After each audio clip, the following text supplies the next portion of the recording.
This is 92.7 big FM और मैं हूं अन्नू कपूर।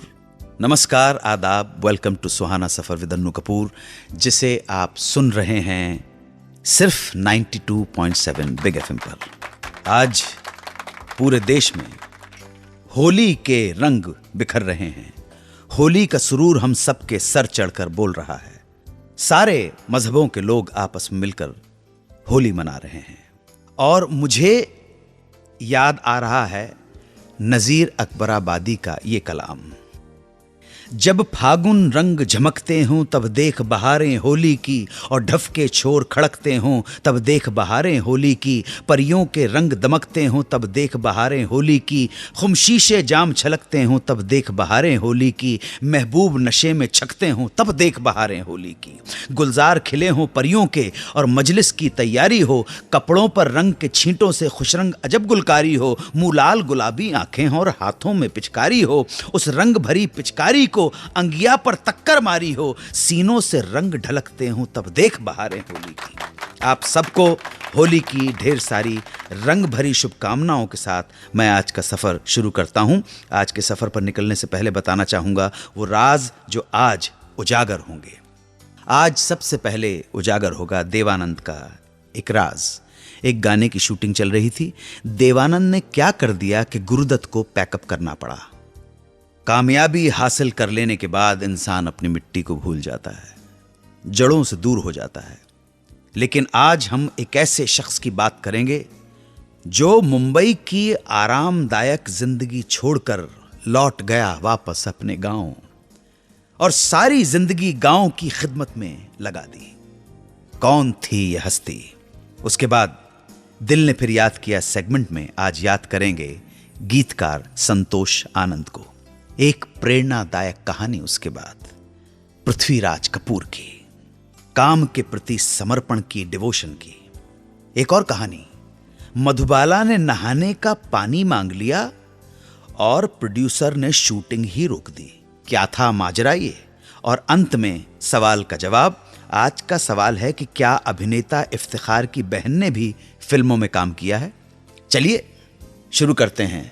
92.7 बिग एफएम पर मैं अन्नू कपूर आप सभी को होली की शुभकामनाएं देता हूं। खूब सारे रंग हों। महाराष्ट्र और गोवा के कोंकण अंचल के कोस्टल एरिया में गुरुदत्त की फिल्म जाल की शूटिंग चल रही थी। फिल्म का एक गाना शूट हो रहा था जो बाद में बहुत ज्यादा पॉपुलर हुआ। ये रात ये चांदनी फिर कहां, सुन जा दिल की दास्तां। गीता बाली के सोलो शॉट्स हो रहे थे।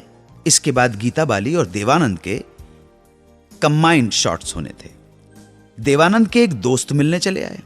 देवानंद फ्री बैठे थे, इसलिए वो अपने दोस्त के साथ पास के एक रेस्टोरेंट में चले गए। अब हुआ यूं कि दोस्त ने देवानंद को गोवा की फेनी पिला दी। देव साहब को फेनी बहुत अच्छी लगी और वो एक के बाद एक कई ग्लास फेनी के गटागट पी गए। देवानंद वापस लौटे तो वो पूरी तरह से नशे में धुत थे। फेनी देवानंद को चढ़ गई थी, कदम लड़खड़ा रहे थे। देवानंद ने अजीब अजीब हरकतें करना शुरू कर दिया। उन्होंने गीता बाली का हाथ पकड़ा और सीधा समंदर में भगा के ले गए। देवानंद के हाथ में कीमती घड़ी भी थी, वो भी इसी सुरूर और मस्ती में टूटकर कहां गिर गई, बहुत ढूंढने के बाद भी तलाश न कर सके। देवानंद थे कि बस हंसे जा रहे थे, मस्ती में, सुरूर में। देवानंद की हालत का नजारा सबने लिया। इस हालत में शूटिंग नामुमकिन थी, इसलिए मजबूरी में गुरुदत्त को पैकअप करना पड़ा। शेर मुलाहिजा फरमाइएगा। ये मेरा गांव है, ये मेरे गांव के चूल्हे कि जिनमें शोले तो शोले धुआं नहीं मिलता। कैफी आजमी ने जब ये शेर लिखा होगा तो यकीनन उनकी आंखों के सामने उनके अपने गांव मिजवा के मंजर बिखर गए होंगे। उत्तर प्रदेश के जिला आजमगढ़ के इसी एक छोटे से गांव मिजवा में 14 जनवरी 1919 को कैफी आजमी का जन्म हुआ था। एक आम हिंदुस्तानी गांव की तरह था ये गांव मिजवा। इसी गांव की मिट्टी में पलकर सैयद अख्तर हुसैन रिजवी बन गए मशहूर शायर, गीतकार और कम्युनिस्ट आंदोलन के अलंबरदार कैफी आजमी। कैफी आजमी ने फिल्मी दुनिया में, साहित्यिक जगत में अपना एक मकाम बनाया, बहुत अहम मकाम। मैं ढूंढता हूं जिसे वो जहां नहीं मिलता, नई जमीन नया आसमां नहीं मिलता, नई जमीन नया आसमां भी मिल जाए, नए बशर का कहीं कुछ निशान नहीं मिलता, खड़ा हूं कब से मैं चेहरों के एक जंगल में, तुम्हारे चेहरे सा कुछ भी यहां नहीं मिलता। मुंबई में लगभग 4 दशक गुजारने के बाद जब उन्हें लगने लगा कि अब वो दूसरों के लिए भी कुछ कर सकने की स्थिति में हैं, तो दिल में एक ख्याल जागा कि इतने बड़े शहर मुंबई से अगर एक कैफी आजमी चला जाएगा तो मुंबई की सेहत पर कुछ फर्क नहीं पड़ने वाला, मगर मेरे जाने से मेरे गांव की धरती पे जरूर फर्क पड़ जाएगा। अगर मैं मिजवा से मुंह मोड़ लूंगा तो मेरी धरती का मुझ पर कर्जा रह जाएगा। ये सोचकर 80 के दशक में वो मुंबई छोड़कर मिजवा चले गए वापस। मिजवा आकर उन्होंने एक एनजीओ शुरू किया, मिजवा वेलफेयर सोसाइटी। इस एनजीओ के जरिए उन्होंने वहां लड़कियों की शिक्षा की व्यवस्था की, महिलाओं के लिए सिलाई कढ़ाई बुनाई सिखाने की व्यवस्था की गई, गांव के हुनरमंद लोगों के लिए रोजगार की व्यवस्था हुई। कैफी साहब के जाने के बाद भी मिजवा वेलफेयर सोसाइटी चल रही है। इस सोसाइटी द्वारा Kaifi Azmi girls school and inter college, computer training institute और डिस्टेंस लर्निंग सेंटर भी चलाया जा रहा है। कैफी आजमी और उनकी मिजवा वेलफेयर सोसाइटी की बदौलत मिजवा एक आम गांव न होकर मॉडल गांव के रूप में, आदर्श ग्राम के रूप में विकसित हो चुका है। ऐसे ही सोच से इनकलाब की नींव बनती है। आज जरूरत ऐसे ही जिम्मेदार लोगों की है जो अपने समाज, अपनी मिट्टी और अपने लोगों के लिए निस्वार्थ भाव से सेवा कर सकें। कोई तो सूद चुकाए, कोई तो जिम्मा ले उस इनकलाब का जो आज तक उधार सा है। आज हम याद कर रहे हैं गीतकार संतोष आनंद को। उनके कुछ गीत मैं आपको याद दिला देता हूं। पुरबा सुहानी आई रे, एक प्यार का नगमा है, मौजों की रवानी है, जिंदगी और कुछ भी नहीं, तेरी मेरी कहानी है, मैं ना भूलूंगा मैं ना भूलूंगी, हाय हाय ये मजबूरी, ये मौसम और ये दूरी, मैं हूं प्रेम रोगी मेरी दवा तो कराओ, ये प्यार था या कुछ और था, तेरा साथ है तो अब मुझे कमी क्या है, अंधेरों से भी मिल रही है रोशनी, मेघारे मत परदेश जा रे, जिंदगी की ना टूटे लड़ी, प्यार कर ले घड़ी दो घड़ी। ये सारे के सारे गीत लिखे संतोष आनंद ने। संतोष आनंद का जन्म 5 मार्च 1939 को उत्तर प्रदेश के बुलंदशहर जिले के सिकंदराबाद में हुआ। उन्हें फिल्मों में लाने का श्रेय जाता है श्री मनोज कुमार को। 1971 की फिल्म पूरब और पश्चिम में मनोज कुमार ने संतोष आनंद से एक गीत लिखवाया, पुरवा सुहानी आई रे। मनोज कुमार की अगली फिल्म शोर में उन्होंने 2 गीत लिखे। फिल्म का सबसे हिट गाना एक प्यार का नगमा है, मौजों की रवानी है, जिंदगी और कुछ भी नहीं, तेरी मेरी कहानी है, संतोष आनंद साहब की कलम से ही निकला था। उसके बाद रोटी कपड़ा और मकान, क्रांति तक मनोज कुमार के निर्देशन में संतोष आनंद की लेखनी से सुंदर गीत निकलते रहे। 1982 में संतोष आनंद ने राज कपूर की फिल्म प्रेम रोग के लिए गीत लिखे जो आज तक लोगों को याद हैं। संतोष आनंद की शुरुआत संगीतकार कल्याण जी आनंद जी के साथ हुई थी, लेकिन लक्ष्मीकांत प्यारेलाल के साथ उनकी जोड़ी ने 70s और अर्ली 80s में फिल्म संगीत की दुनिया में जादू रच दिया था। शोर, रोटी कपड़ा और मकान, क्रांति, प्यासा सावन और प्रेम रोग के गाने बहुत उल्लेखनीय हैं। रोटी कपड़ा और मकान तथा प्रेम रोग के लिए संतोष आनंद को सर्वश्रेष्ठ गीतकार का फिल्म फेयर पुरस्कार भी प्रदान किया गया। 26 फिल्मों में कुल 109 गीत लिखने के अलावा संतोष जी कवि सम्मेलन और मुशायरों में सबसे ज्यादा सुनने वाले गीतकार हैं। लोग उन्हें सुनने के लिए घंटों इंतजार करते थे। आज श्री संतोष आनंद लगभग 75 साल के हैं।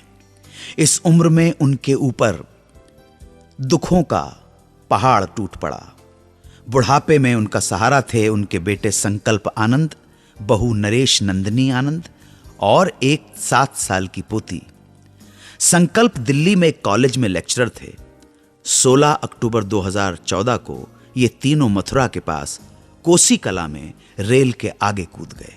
बेटे और बहू की मौके पर ही मृत्यु हो गई और पोती घायल हो गई।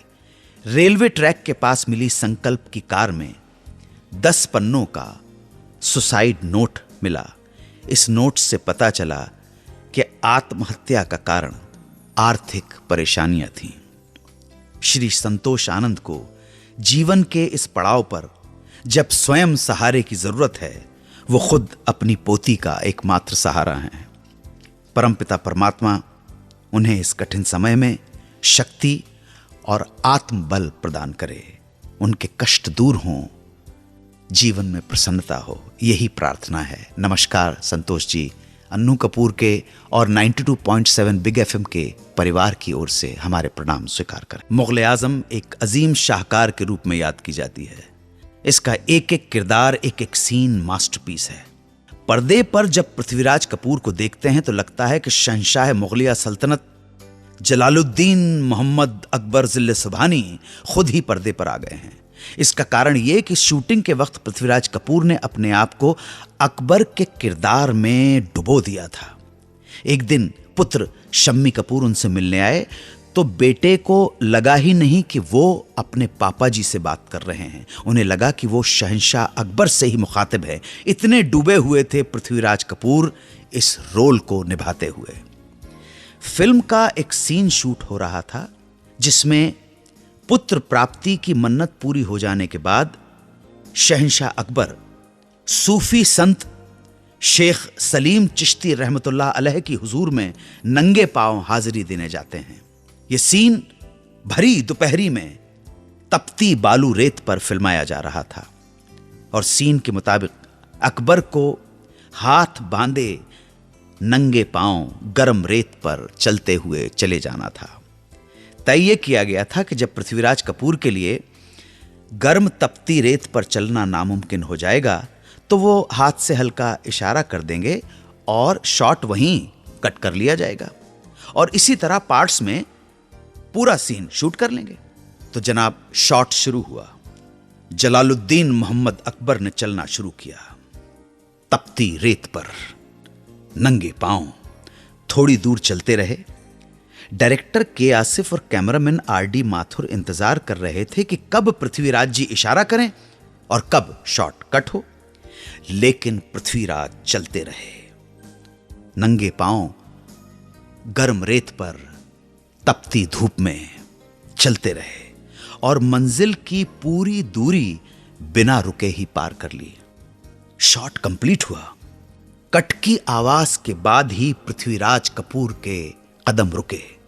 आपको जानकर हैरानी होगी कि पृथ्वीराज कपूर के समर्पण को देखकर के आसिफ ने भी पूरे शॉट के दौरान अपने जूते उतार दिए थे और अपने एक्टर पृथ्वीराज कपूर के साथ डायरेक्टर भी नंगे पांव तपती बालू रेत पे खड़ा हुआ था। यह था डेडिकेशन। ध्यान रहे, होली खेलते हुए रंग ऐसा लगाएं कि जिस पे रंग डालें वो स्वयं उछल पड़े खुशी के मारे, और अगर आपको महसूस हो कि जिस पर आप रंग डालना चाहते हैं वो नहीं चाहता है कि रंग उस पे पड़े तो उसकी मर्जी का भी ख्याल रखें। ये बहुत इंपॉर्टेंट है कि जो रंग फेंक रहा है वो भी खुश हो और जिस पे रंग फेंका जा रहा है वो भी आनंदित हो। होली का असली मजा उसी में है। किसी का दिल ना दुखाएं, यही प्रार्थना है।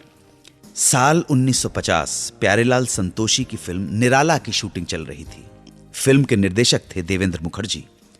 गीत खुद प्यारेलाल संतोषी के थे और संगीत था सी रामचंद्र का। मुख्य किरदार में थे देवानंद, मधुबाला, मुमताज अली, याकूब, लीला मिश्रा इत्यादि। शूटिंग चल रही थी घोड़बंदर के पास के एक तालाब के किनारे। सीन में मधुबाला को तालाब के पानी में से होकर गुजरना था। मधुबाला ने यह सीन करने से इनकार कर दिया। वजह यह कि गंदे पानी से गुजरने के बाद उन्हें नहाना होता और नहाने का पानी जब तक उनके घर से नहीं आ जाता तब तक वो ये शॉट नहीं दे सकती थी, ऐसा उन्होंने कहा। मधुबाला अपनी खूबसूरत और डेलिकेट त्वचा को लेकर बहुत सेंसिटिव थी। नहाने और पीने के लिए या तो फ्लोरा फाउंटेन के पास एक पारसी कुएं का पानी आया करता था या फिर अपने खुद के घर का। उन्हें डर था कि किसी दूसरे पानी का इस्तेमाल करने पर उन्हें एलर्जी हो जाएगी। मधुबाला को बहुत समझाया गया, लेकिन मधुबाला अड़ गई और हुआ ये कि प्रोड्यूसर प्यारेलाल संतोषी ने पानी की व्यवस्था करने के बजाय पैकअप अनाउंस कर दिया। अगले 3-4 दिन तक ना तो शूटिंग हुई और ना ही उन्होंने मधुबाला या उनके पिता अताउल्ला खां से कोई बात की, बल्कि प्यारेलाल संतोषी ने मूवी टाइम्स के एडिटर बीके करंजिया से इसकी शिकायत भी कर दी। मूवी टाइम्स के अगले अंक में यह स्टोरी प्रमुख रूप से छापी गई। बीके करंजिया की किताब ब्लंडरिंग इन वंडरलैंड के अनुसार बीके करंजिया के बीच बचाव से मामला कहीं जाकर सुलझा और शूटिंग दोबारा शुरू हो सकी। एक बार फिर होली की शुभकामनाएं। कानपुर से कुणाल ने पूछा है कि क्या कैरेक्टर एक्टर इफ्तिखार की किसी बहन ने भी फिल्मों में काम किया है? कुणाल जी, जवाब है यस। इफ्तिखार की एक छोटी बहन थी वीना, जो हिंदी फिल्मों में काम कर चुकी हैं। वीना का जन्म 4 जुलाई 1926 को क्वेटा, पाकिस्तान में हुआ था। उनका मूल नाम था ताजौर सुल्ताना। बाद में परिवार लाहौर शिफ्ट हो गया। बंटवारे से पहले उन्होंने पाकिस्तान में फिल्मों में काम करना शुरू कर दिया था। 1942 में उन्होंने उर्दू फिल्म गरीब और पंजाबी फिल्म गवांडी से अपने अभिनय जीवन की शुरुआत की। उस वक्त वो तकरीबन 16 साल की थीं। कहीं कहीं इस बात का उल्लेख भी मिलता है कि उन्होंने 1939 में स्वास्तिक फिल्म में भी काम किया था। पार्टीशन से पहले उनकी आखिरी फिल्म थी राजपुतानी, जो 1946 में बनी थी। बंटवारे के बाद उन्होंने भारत को ही अपनी कर्मभूमि बनाया। वीना बहुत खूबसूरत थी। कहा जाता है उनकी खूबसूरती ही उनकी तरक्की में बाधक बन गई, क्योंकि उनके जैसी परी चेहरा गांव की किसी गरीब या आम घरेलू लड़की के रोल के लिए उपयुक्त नहीं थी। और उन दिनों की फिल्मों की हीरोइंस के कैरेक्टर आम घरेलू लड़कियों जैसे ही रचे जाते थे। उनकी कुछ खास फिल्में हैं हलाकू, चलती का नाम गाड़ी, कागज के फूल, ताजमहल, दो रास्ते, पाकीज़ा। उनकी आखिरी फिल्म 1983 में आई थी, रजिया सुल्तान। ताजमहल के लिए उन्हें बेस्ट सपोर्टिंग एक्ट्रेस का फिल्म फेयर पुरस्कार भी प्राप्त हुआ। 2004 में लंबी बीमारी के बाद मुंबई में उनका निधन हो गया। आशा है इस जवाब से संतुष्ट होंगे। जाते जाते एक बार फिर आपको होली की शुभकामनाएं। होली की बहार आई, फरहत की खिली कलियां, बाजों की सदाओं से कूचे भरे और गलियां। होली में यही धूमें लगती है बहुत भलियां। तुम हाथ में लोटा लो, हम हाथ में लुटिया लें। तुम हमको भिगो डालो, हम तुमको भिगो डालें। तुम बोलो आहा हो, हम बोले आहा हो। होली मुबारक हो। अपना ख्याल रखें। जय हिंद, वंदे मातरम। 92.7 बिग FM पर आप सुन रहे हैं रेडियो का number 1 show Suhana Safar with Anu Kapoor.